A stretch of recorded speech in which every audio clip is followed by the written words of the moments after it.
Superman মুভিটি মুক্তি পেয়েছে, আর আজ আমরা এর এন্ডিং ও পোস্ট ক্রেডিট সিনগুলো নিয়ে কথা বলবো।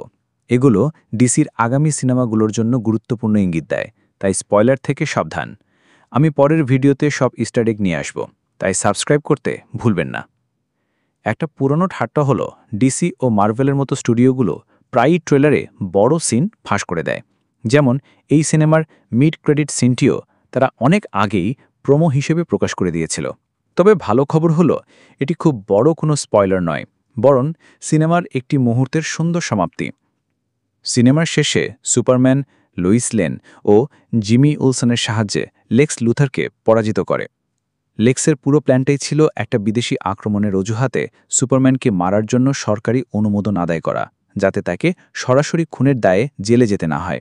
এই প্লটটি অনেকটা ক্রিস্টোফার রিভের সুপারম্যান সিনেমার রিয়েল এস্টেট প্লটের মতো। সবকিছু ফাঁস হয়ে যাওয়ায় লেক্সকে বেল রেভ কারাগারে পাঠানো হয়, যা আমরা সুইসাইড স্কোয়াড মুভিতে দেখেছি। এখন এই কারাগারটি চালান রিক ফ্ল্যাক্স সিনিয়র, যিনি পিসমেকার সিজন 2-এ ফিরে আসবেন।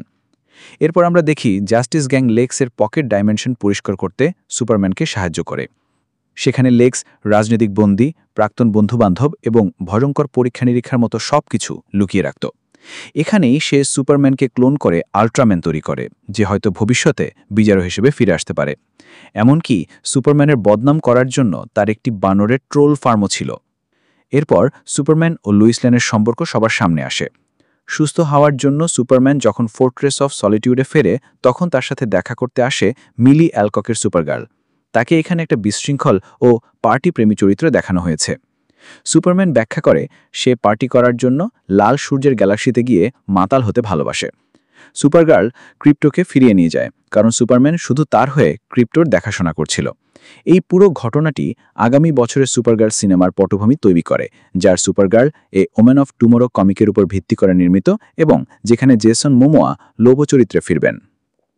ফোর্ট্রেসে সুপারম্যান তার পৃথিবীর বাবা মায়ের হোম মুভি দেখে নিজেকে সান্ত্বনা দেয়, যা তার ক্রিপ্টোনিয়ান বাবা মায়ের বার্তা দেখার থেকে ভিন্ন। সিনেমার এন্ড ক্রেডিটে মাইটি ক্র্যাব জয়েস নামের একটি ব্যান্ডের গান বাজে। এটি জেমস গানের তৈরি একটা কাল্পনিক ব্যান্ড, যা সিনেমার একটা মজার অংশ, এবং গানটি এখন সাউন্ডট্র্যাকে পাওয়া যাচ্ছে। মিড ক্রেডিট সিনে সুপারম্যান আর ক্রিপ্টো চাঁদে বসে পৃথিবীকে দেখছে, যা অল স্টার সুপারম্যান কমিকের একটি দৃশ্য। এটি ভবিষ্যতের কোনো সিনেমার পটভূমি তৈরি করে না, বরং সিনেমার একটি মুহূর্তের সুন্দর সমাপ্তি।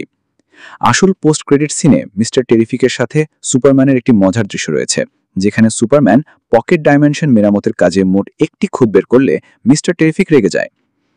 ফাইনাল ক্রেডিটে ক্লাসিক জন উইলিয়ামস থিমের একটি নতুন সংস্করণ শোনা যায়। জেমস গানের অনেক পুরনো সহকর্মীকে এই সিনেমায় কাজ করতে দেখা গেছে, যা আমরা পরের ভিডিওতে আলোচনা করব। এখন প্রশ্ন হলো, আমরা কি সুপারম্যান 2 দেখব, নাকি ব্যাটম্যানের সাথে একটি ওয়ার্ল্ডস ফাইনেস্ট? আপনাদের কি মনে হয় কমেন্টে জানান।